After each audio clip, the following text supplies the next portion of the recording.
EMT'nin danışmanı. Sürecin en başından beri bütün süreçlerin standartlar üzerine yürümesini sağlayan projenin kahramanlarından bir tanesi. O şekilde. O bugün size bazı hastane birim çalışmalarıyla ilgili bazı konulardan bahsedecek.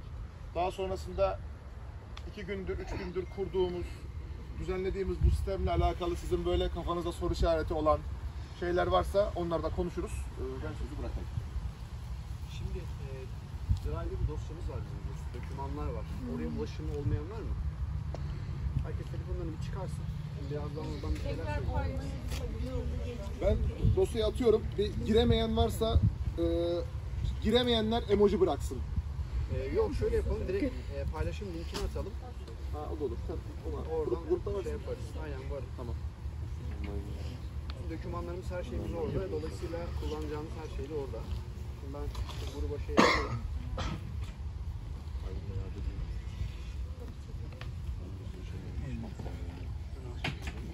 Güneşten mi kaçıyoruz?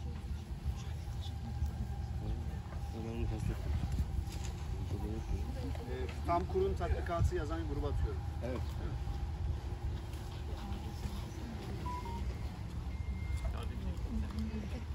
Bir herkes girsin drive'a. Herkes dokümanlara erişsin arkadaşlar. Şimdi bunların bazılarının çıktılarını alanda göreceksiniz. Ama asıl şeyimiz şu. Sizin buraya erişmeniz lazım her türlü. Yani buradaki dokümanlar çünkü bizim sahada kullanacağımız şeyler. Dokümanlar. Onaylıyor musun? Tamam, Herkes girsin, onaylıyoruz biz istekleri. En son hafta. Senin erişimin var zaten. Erişimi olmayanlar da onaylıyoruz. Erişim olan zaten direkt girecektir. Olmayanları da onaylıyoruz.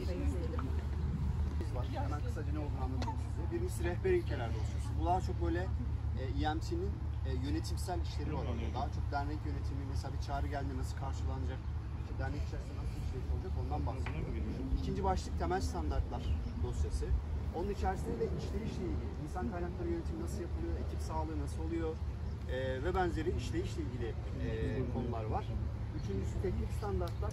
Orada medikal başlıklar var. İşte orada rehabilitasyon, ilk değerlendirme, kronik hastalık yönetimi, yara bakımı ve benzeri medikal başlıklar var teknik standartların içerisinde. Sonrasında WASH diye bir başlık var. Orada da su yönetimi, atık yönetimi, sanitasyon gibi yani suyla ilgili ve temizlik hijyenle ilgili, işte vektör kontrolü ile ilgili başlıklar var. Sonuçta lojistik başlığı, orada da lojistikle ilgili bu krokilerimiz, hani üstünde alanı kurduk ya, bu alanı neye göre kurduk? Yani niye bu çadır burada duruyor? Bunun bir sebebi var. Krokinde ölçülü olarak çadırların arasındaki mesafeleri biliyoruz. Kaç metre ya da kaç santim mesafe olması gerekiyor. Ona göre bir harita var ve bu haritaya göre o çadırın yeri belli. Ya da çıkış kapısının yeri, işte şeridi nereden çekeceğimiz, cihazların yeri, bunların hepsi krokide belli arkadaşlar. Lojistik dosyanın içerisinde mevcut, oradan görebilirsiniz. Onun dışında da birkaç tane yine kroki var lojistik tarafında. Burada mesela acil durumda nerede toplanacağız? Acil toplama noktalarının olduğu doküman var. Onun gibi şeylerimiz var. Herkesi kabul ettik mi? Tamam, ben şimdi şunu alayım tekrar sana göstereyim. Burada herkes kendi birimiyle alakalı daha sonrasında yolda giderken falan dokümanları incelemesi güzel olur. Çünkü yani burada yaptığımız her şeyin, bütün adımların noktasından virgülüne kadar her şey burada dokümante edilmiş şekilde. Aynen. Yani yaptığımız işlerin bir karşılığı var arkadaşlar. Bunları yazılı dokümanlara göre yapıyoruz. Yani bu işleyişin bir karşılığı var. O yüzden o dosyaları incelemenizi öneririm. Şimdi kendi mesleki bilgilerimizin dışında onlara zaten bakacaksınız. Yani ona tekrar tek tek girmiyorum. Biraz sonra hasta akışını konuşacağız ama mesela acil serviste ve triyajda çalışacak arkadaşlar ilk değerlendirme dosyasını, işte yara yanık bakımını ve benzeri yani hasta müdahalesiyle ilgili dosyaları zaten incelemesi lazım. Tamam mı? Bunu bildiğinizi varsayıyorum. O yüzden onlara tek tek girmiyorum. Ya da eczanenin bir işleyişi var. İşte ilaç kırılığında ne olacak? Ya da işte ilaçları nasıl taşırız, aşı kontrolü nasıl yaparız, bunlar orada yazıyor. Yani tek tek oralara girmiyorum. Çünkü buraya zaten bir sınavla geldiğinizi düşünerek bu dosyaları bir tekrar gözden geçirin. Tekrar bir kontrol edin. Medikal tarafa girmeyeceğim. Daha çok genel işleyişle ilgili konuşacağım. Şimdi sabahleyin WASH, elektrik gördünüz değil mi? Onun dışında o başlık içerisinde mesela hijyen diye bir şey var. Alanlarımızın krokisi var. Hastanede çalışan kimler var aramızda? Hastanede çalışan ya da çalışmış olan geçmişte. Şimdi hastanelerde mesela temizliğin bir standardı var değil mi? Laboratuvar kırmızıdır ama ofisler sarıdır, yeşildir falan gibi. Burada da aynı şekilde bütün temizlik alanlarının ayrı ayrı renkleri var ve temizliğimizi ona göre yapıyoruz. Onun dışında vektör kontrolü ile ilgili işte kemirgenler, böcekler ve benzeri şeylerin kontrolü ile ilgili dokümanlar var. Bunları okuyun. Oradan tek tek girmeyeceğim. Şu an önemli olan birkaç bir şey var. Size ondan bahsedeceğim sadece. Birincisi TF15 diye bir dokümanımız var. Acil durum kodları yazıyor. Bunu bulun lütfen. TF ne demek? T temel standartların dokümanı demek ki. F de F dosyasının içerisinde olmalı. Yani o kodların anlamı bu. İki temel standartlara tıklayalım. Daha sonrasında açılan şeyden F'ye tıklayalım. F dosyasını bulun. F'de TF 15. Aşağıda 15. Aramaya da TF 15 yazarak Tamam. ulaşabilirsiniz. F'de ne var?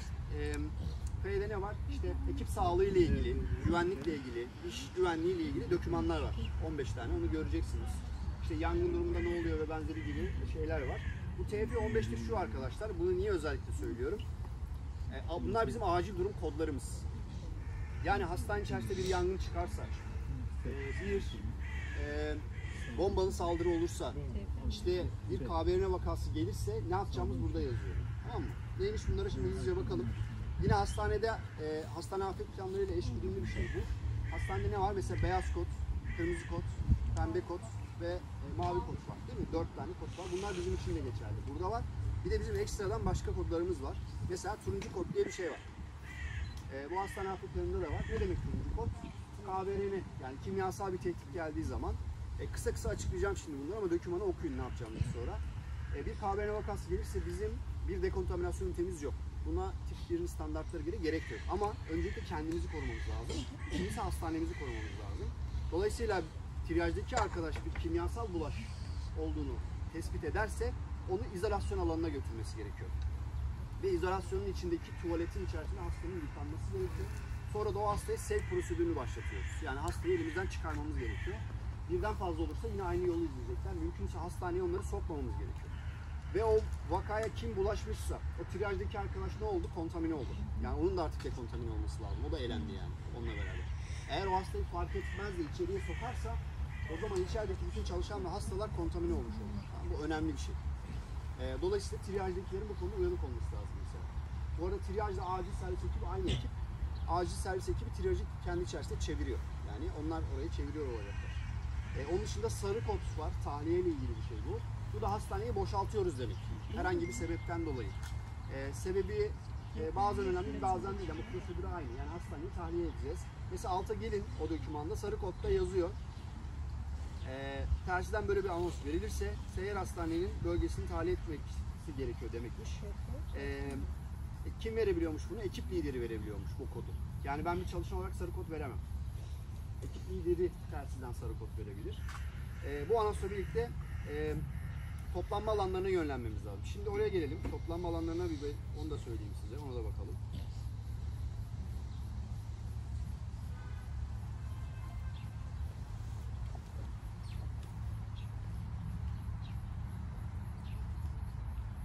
Şeyi buluyorum şimdi. Hemen standartlarda beyin içerisinde bir H dosyası var. Bu da hastanenin güvenliği ile ilgili. LH ile başlayan dosya. Buna biraz sonra döneceğiz. Açılmıyor bir dakika. Telefonu açamayabiliriz. Ben gruptan atarım size. Telefonu açılmayabilir. Telefondan açılmayabilir. Ekran görüntüsünü atarım. Hastanemizin toplanma alanları var. 3 tane. Tamam mı? Bunların yerlerini oradan göreceksiniz. Ben biraz sonra size bilgisayardan atacağım. Bir acil durum olduğunda size en yakın toplanma noktasına gitmeniz lazım. Eğer sarı kod verilmişse hastalarla beraber gitmeniz lazım. Yani hastaları o bölgeye götürmeniz gerekiyor. Oradan da çıkış yapacağız alandan demek oluyor bu kod. Bir sonraki kod hangisi? Siz söyleyin. Sarı koddan sonra ne var? Turkuaz kod var. Ne demek? Dış toplu yaralanma. Yani şu anlamı geliyor bu da. Hastanemize birden fazla yani kaldıramayacağımızdan fazla yaralı geliyor anlamına geliyor. Anlatabildim mi? Bir yerde bir otobüs kazası olmuş olabilir, patlama olmuş olabilir. Yani afetin içerisinde başka bir acil durum yaşanıyor olabilir. Bu durumlarda biz turkuaz kod anonsu veriyoruz. Bunu ilk öğren kişi yine ekip liderine haber verecek ve ekip lider turkuaz kod verirse bizim işleyişimiz komple değişiyor. MCM diye bir prosedürümüz var. bu kalabalık kontrolü. Yani aslında çoklu travma yönetimi anlamına geliyor. Onun da bir alan haritası var. Onu da atalım gruba. Mümkünse. Bu sefer biz ne yapıyoruz? Normal ayaktan hastaları bırakıyoruz. Yani normal işleyişimizi durduruyoruz ve travma yönetiminin acil tarafına geçiyoruz. O zaman bizim alanlarımızın niteliği değişiyor. Mesela alana girdiği zaman yeşil kodlu hastalar, yani ayaktan yürüyebilen olanları rehabilitasyon alanına alıyoruz. Rehabilitasyoncu arkadaşlar nerede? Mesela onlar o hastaları karşılıyorlar ve işte ufak sıyrıklar, küçük işlemler için oraya bir tane personel yine desteğe geliyor. Onlar orada hallediyorlar bu yeşil hastaları. Sonra bizim ayaktan bakım alanımız ve acil servisimiz artık hasta travma yönetimi alanlarına dönmeye başlıyor. Ve acil servisimiz ön tarafında şu çadırlardan kuruluyor ve sevk alanı oluşturuluyor oraya. Yani ne yapıyoruz biz? Hastanenin işleyişini komple değiştiriyoruz. Tamam mı? Bu dokümanı da okuyun. Şeyi de atarız size. Onun bir algoritması var. Onu inceleyin arkadaşlar. Tamam mı? Siyah kod bomba tehdidi demek. Hastanenin içerisinde bir tanımlanmamış bir çanta tespit edilirse mesela, bir bomba şüphesi olursa o zaman aktif edilecek olan kod. Mor kodda acil müdahale planının aktif olduğu anlamına gelir. Mor kod aslında bütün bunların hepsiyle birlikte verilebilir. Eğer ekip lideri mor kod diye anons etmişse biz bütün işleyişi durdurup bir problem var diye harekete geçmemiz lazım. Bu herhangi bir sebepten olabilir mor kod anonsu. Yani muhtemelen şöyle olur zaten işleyişte, yani gerçek hayatta.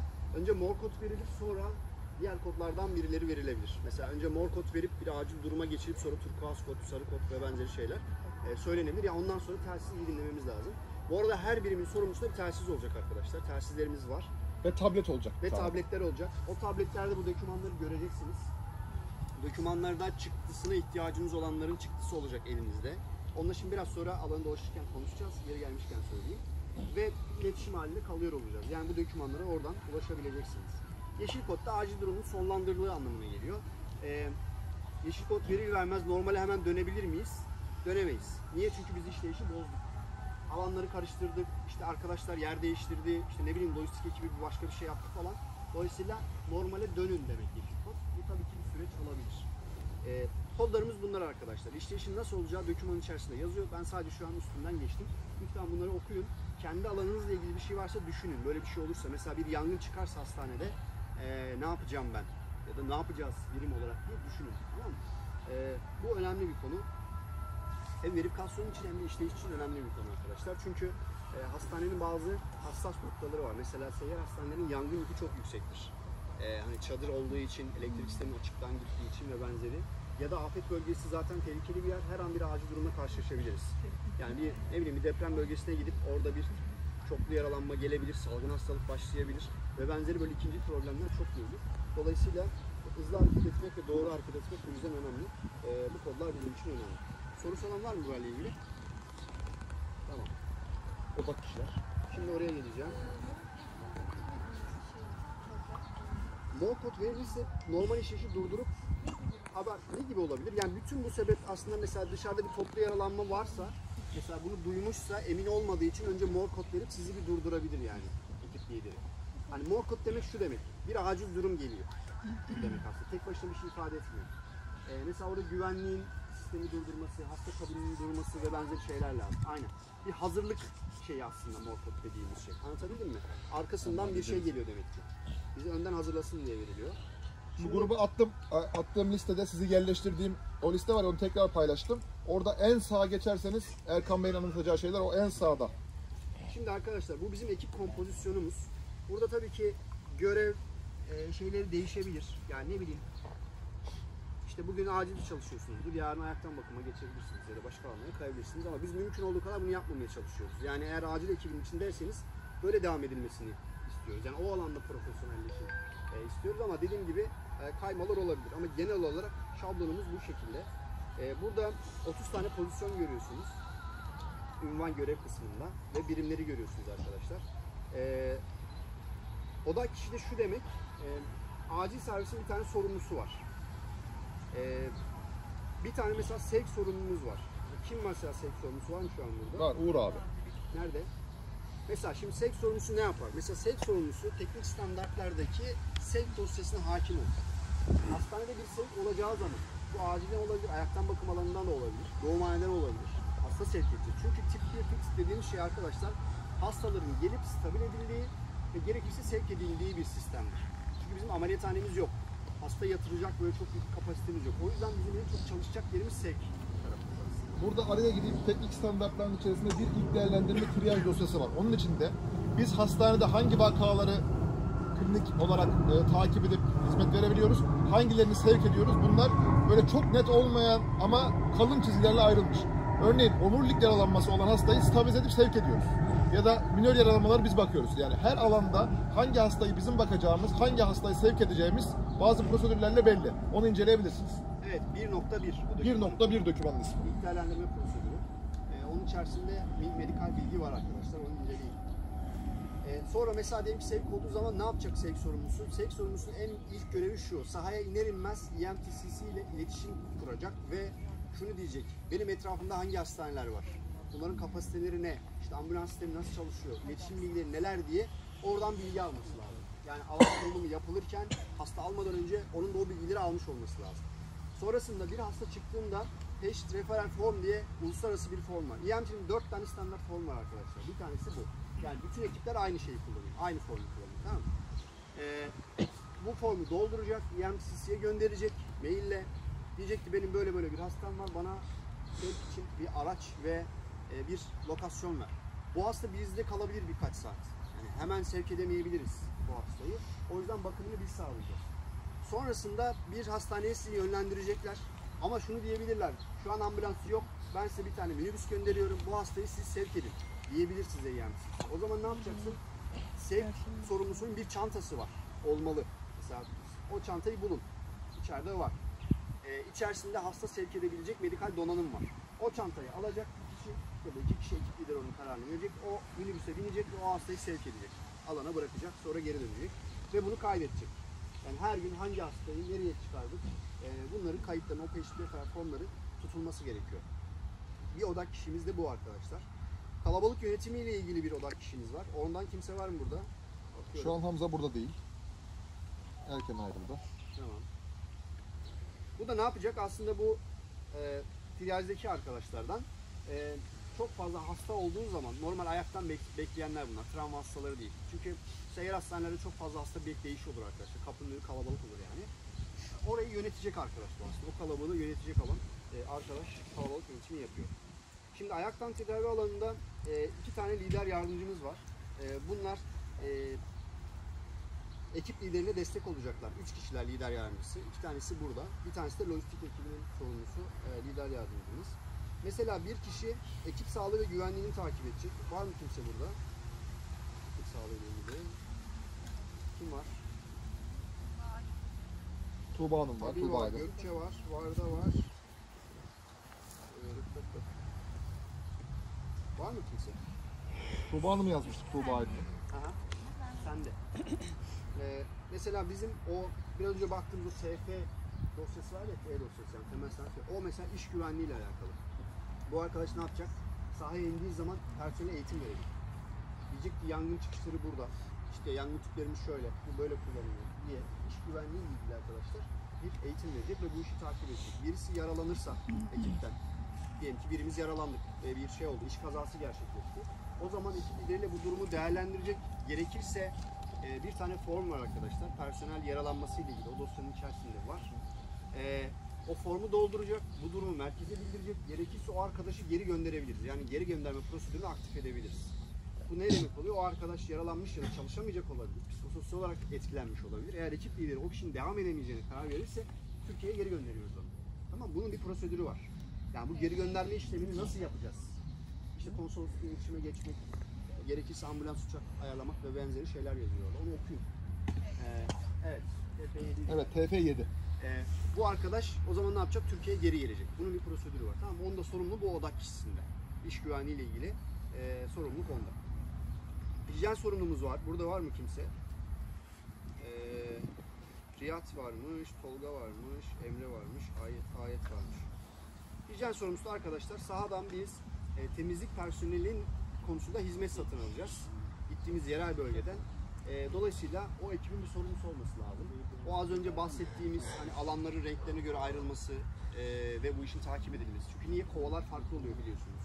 Mesela kırmızı alanın kovası, bezi, paspası farklı oluyor. Sarınınki farklı farklı oluyor. Bezler de aynı. Evet, bezler de aynı şekilde farklı oluyor. Burada çıktı mı öyle bir şey? Yani- Renkli kovalar Renkli kovalar var. var. Yani şey yok, temizlik için yok ama bezlerde farklı renkler var ama çok yok. Yok ama olması gereken o küçük kovalardan yok. O enişte bir konuşalım. Vardır Yeş- belki depoda olabilir Ha, ya da evet. burada bir yerde olabilir. Onları bulalım. Onlar daha minik kovalar oluyor, Aynen. şey oluyor. Biliyorum. Temizlik. Onlardan yok.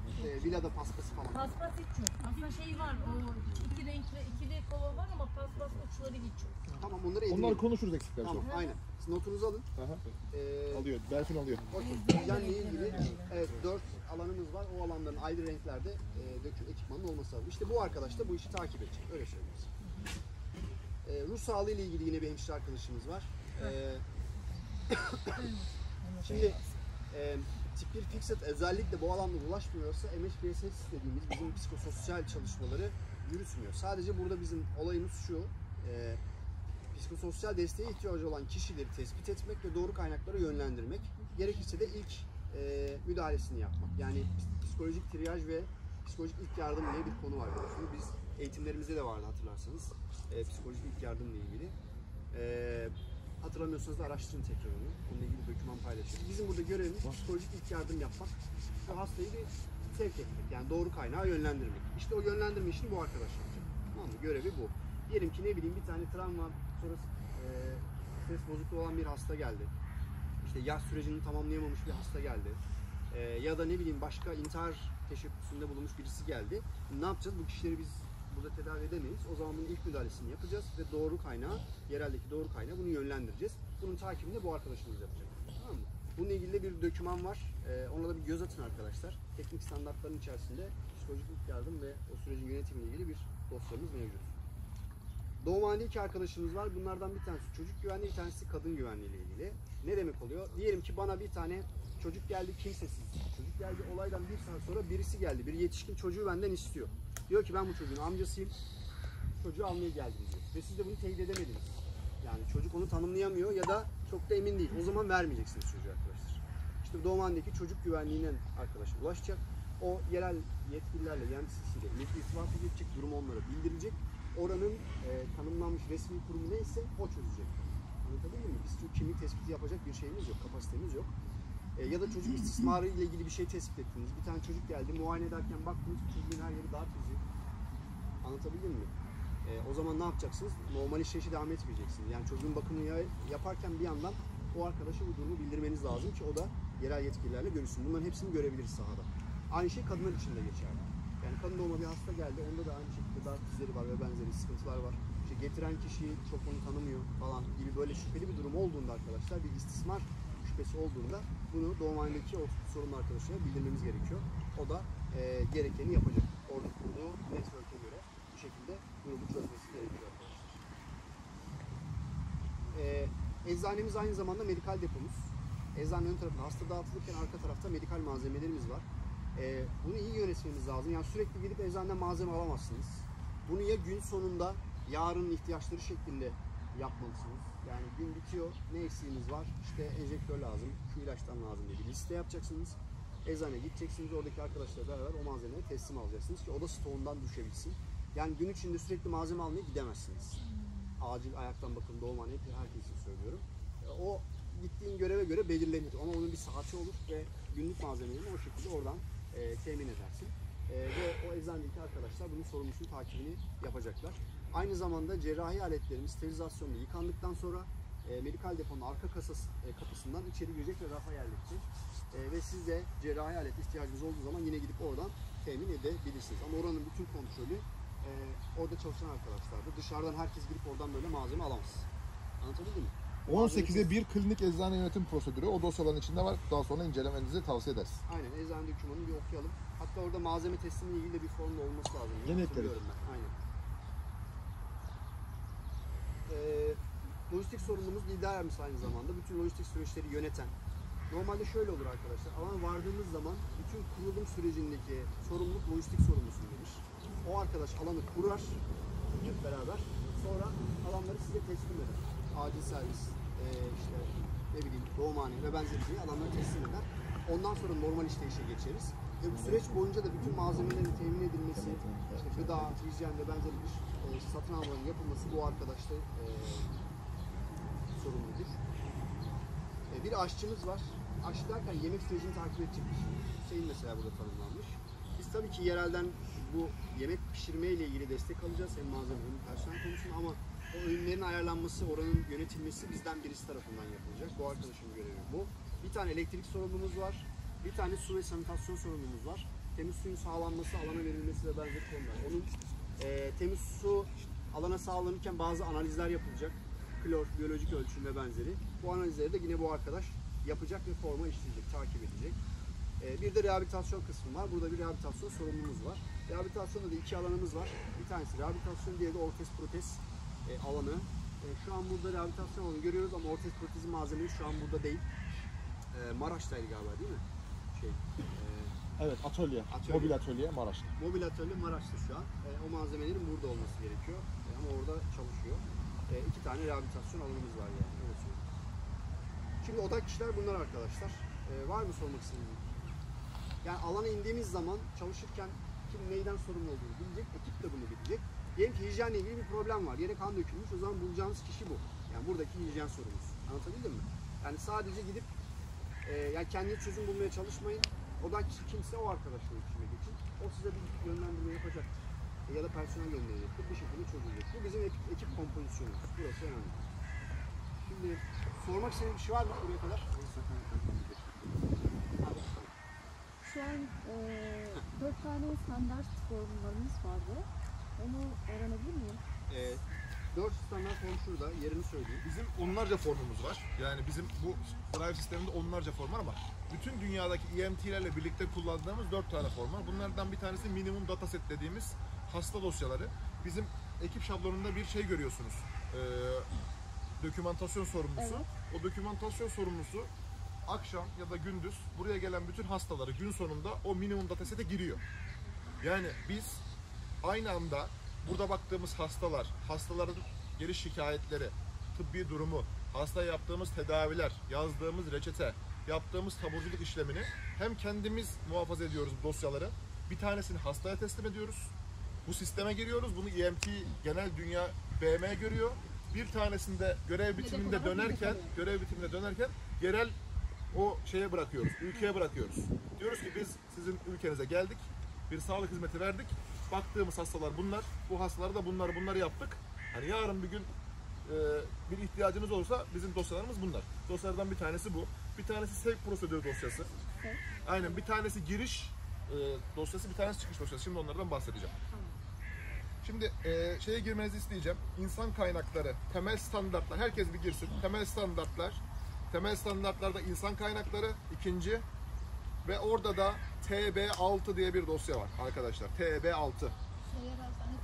Evet, seyyar hastane personel listesi. Bu liste gördüğünüz yaklaşık 120 kişiden oluşan liste daha önce bütün eğitim aşamalarını tamamlamış. Bu tatbikata tamamlamış ve uygun pozisyonlarda eğitim almış arkadaşlarımızın hepsinin olduğu liste. Yani bu şu demek, sizin pozisyonunuzun şu an mevcut itibariyle yeni arkadaşlarımız burada yok.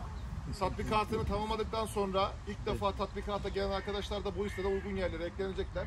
Yani bu şu demek, sizin şu an en az 3 tane yedeğiniz var demek. Sizin pozisyonunuzda çalışabilecek 3 yedeğiniz var. Bu yan yana görüyorsunuz. En son bizim tatbikattaki listenin 4 ile çarpılmış hali bu. Bu değişiyor, güncelleniyor, ekleniyor, çıkarılıyor. Bunu neden gösterdim? Şimdi bizim bir tatbikat, bir personel havuzumuz olacak. Bu personel havuzumuz da şu şekilde. Biz bazı arkadaşlarımızın, ilk başta başlayan arkadaşlarımızın var, daha sonra yeni dahil olan arkadaşlarımızın yok. Herkesten istediğimiz bazı evraklar, belgeler olacak. Bunlar şu: sen hemşire olduğunu iddia ediyorsun ama bana bir diploma ya da bir şey gönder. Hemşire olduğuna dair bir çalışma belgesi gönder. Sen bana bu şeyle alakalı, burada yine aynı insan kaynakları dosyasına geri dönelim. İnsan kaynaklarına dönelim. Aşağıda F saha ekibi yönetimi var. Burada görev öncesi muayene formu olacak. Herkesin kendi kişisel dosyası olacak. Vakıfta bulunacak. Göreve giderken de bunların bir kopyasını yanımıza alacağız. Görev öncesi muayene formu. İşte aşılarının olduğu form. Bu gidecek adamın şöyle aşıları vardır. Daha sonra bunun Sağlık İşte raporu etik, gibi mi? etik değerlere uygun olduğuna dair imzalı bir örnek. Etik değerlere uyacağına dair bir beyanname. Onun dışında hemen şuradan kontrol edeyim, siz de benimle beraber takip edin. Sigorta, sağlık sigortası. Yurt dışına gidiyoruz, bir göreve gidiyoruz. Uluslararası bir sağlık sigortası olacak bu arkadaşımızın. Aynı zamanda burada daha sonra o süreçleri tekrar aktaracağım. İşte izinle alakalı, mevcut çalıştığı kurumuyla ve aldığı izinle alakalı dosyada olacak.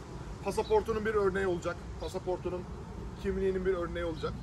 Başka ne var Fatih bu dosyaların arasında? Aklına gelen bir şey var mı? Aşı kartı, kan grubu kartı gibi kişisel tanımlayıcı.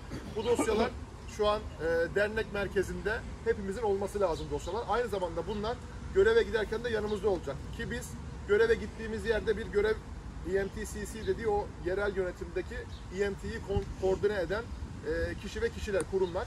Biz bu dosyalarımızı vereceğiz. Biz geldik, ekibimiz bu diye onlara söyleyeceğiz. Dönerken de yine bir ayrılış prosedürümüz olacak. Süreç anlatmıştım dün.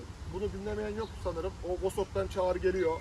Biz bir ekip gönderiyoruz. O ekip değerlendiriyor. Sonra intikal ediyoruz. Bunu şunun için söyledim. Hem o komple listeyi görüp kendinizi kalabalık hissetmeniz için söylemek istedim. Hem de bazı dosyalar ben WhatsApp grubunda paylaşacağım. Şimdi ilk defa gelen arkadaşları yeni bir WhatsApp grubuna alacağız. Daha önceki bütün WhatsApp gruplarından çıkmalarını isteyeceğiz. Eğitim vesaire gruplarından çıkabilirsiniz. Teams diye bir dosya var. Grup var. Bu bir kanal. Ona herkese alacağız. Duyurular diye de bir şey var. Teams ve duyurular kısmı. O şeyde olmanız yeterli sizin. Ondan önceki bütün WhatsApp gruplarından çıkabilirsiniz. Eğitimle alakalı. Onu dahil ettikten sonra çıkarsınız. Bütün şeylerimizi buradan değerlendireceğiz. Daha sonraki paylaşımlarımızı buradan yapacağız. Ekiple haberleşmemizi, bir sonraki tatbikatlarımızı, buluşma programlarımızı buradan konuşacağız. Aynı zamanda o kanalın içinde her birimin de kendi grubu var. Onunla da alakalı bir çalışma yapacağız. Herkes de kendi birimiyle alakalı grupta o yedekler dediğimiz var ya, işte acil servisin bütün doktor, hemşireleri, o şablonda bulunan herkesin olduğu bir grup olacak ki acil kendi arasında kendi meselelerini, eczacılar kendi aralarında kendi meselelerini, işte lojistikler kendi aralarında kendi meselelerini, eğitimlerini vesaire değerlendirebilsinler diye. Başka ekleyeceğiniz bir şey var mı? Şeyi attım arkadaşlar. 10 tane o dosyamızda olması gerekenleri. Onlara bir göz atın. Fatih'e ulaştırmanız lazım. Mesela atıyorum fotoğrafınız ve benzeri. Ufaktan başlayabilirsiniz ona. Evet, bir mail hesabı atarız. Herkes kendi o kişisel dosyalarını atar ki bir görev anında bir daha onunla uğraşmayalım. Yani sizin dosyanız hazır olsun. Yola çıktığınız zaman direkt şey olsun. Çıkış programı hazır olsun. Bir daha bu evrakları toparlamakla falan vakit kaybetmeyelim. Çünkü bir çağrı olduğu zaman göreve evrağı hazır olan gider. Evrağı hazır olmayan gidemez. Çünkü bu bir süreç. Bir vakit alacak yani. Onların hepsi şeyler işlenecek. Gönderenler Fatih onu teyit edecek arkadaşlar. Form oluşturuz onu. Aynen. Kimin ne eksiği varsa onlar tamamlanacak. Yani dosyalarımızın hazır olması gerekiyor artık. Şimdi sormak istediğiniz bir şey var mı buraya kadar? Yoksa başka bir şey devam edecek. Hocam görevlendirme onayı o zaman mı? Onu dernek O verecek. dönem bir şey olur. Ha tamam. Orada sizinle ilgili olanlar işte fotoğraftır, pasaportun ön yüzüdür, aşı kartınız gibi. Şöyle gittiğin göreve göre değişir. Kartın olması bizler için yeterli. Tetanos, hepatit B aşının olması lazım. Onun. Gittiğin gibi mesela Afrika'ya gidiyorsan sarı olma olman gerek. Varsa eğer içinde vardır. Yoksa aşılar tamamlanabilir görevden önce. görev öncesi onu deriz ki bildiririz. Biz şuraya gidiyoruz. Şu aşının olması lazım. Herkes kendi ilçesinde, ilinde şeye gitsin. Sahil hudut müdürlüğü var. Sağlık Bakanlığı'na bağlı. Sağlık Bakanlığı içerisinde bir birim bu. Ben sağlık personeliyim ya da herhangi bir vatandaşım şu ülkeye seyahat edeceğim dediğiniz zaman o ülkeyle alakalı aşıları yapıyorlar zaten size. Bize sadece şu kartınız olsun. O gideceğin yere göre şey yapılabilir. Mesela benim işte sarı olmam falan da var. Yani zamanında bir yerlere giderken yapılmışım. Aşı kartında yazıyor. Sizin böyle bir kartınız olması lazım. Kartı olmayanlar arkadaşlar bu hudut sayılarını alabilirler. Yani kartın yok, sarı bir kart, aşı kartı gibi bir şey. O sarı kartı hudut sahillerden alıp hatta bu hepatit ve tetanos gibi aşılarınız eksikse onları da oradan tamamlatabilirsiniz. Formlarla alakalı da kısa bir şey söyleyeyim. Şu an alanda görmüyoruz onu. Malzemelerimizde yok. Birazdan dağıtırız. Onu görürsünüz. Bizim yani elektronik ortama bunu taşımaya çalışıyoruz ama şu an bunun için sırf EMT için hazırlanmış bir HBS, o hastanelerde kullandığımız bir hastane yönetim sistemi olsa, bir otomasyon sistemi olsa aslında bütün şeylerimiz çözülecek ama onun için şu an çalışmalar devam ediyor. Biz çalışmalar nihayet erene kadar bunları yazılı dosyalar üzerinden yapacağız. O dokümantasyon medya sorumlumuz. Yani bu mesela tatbikatta orada Berfin'in var karşılığı. Berfin o bizim doldurduğumuz işte hasta geldi, doktorun orderı, hemşirenin ordera onayı, ondan sonra hastanın ilaçları, hasta takip formu var ilk değerlendirmede. Daha sonra işte gebenin doğumhanede gebenin formu, çocuğun doğum raporu, ölüm raporu, yani onlarca farklı form var. Bunları zaten işleyiş sırasında hepimiz kendi hastanelerimizde zaten kullanıyoruz. İşte ilaç zayi formu var. Eczacının ya da birimdeki hemşirenin dolduracağı zayi edilen ilacı oraya kaydedecek.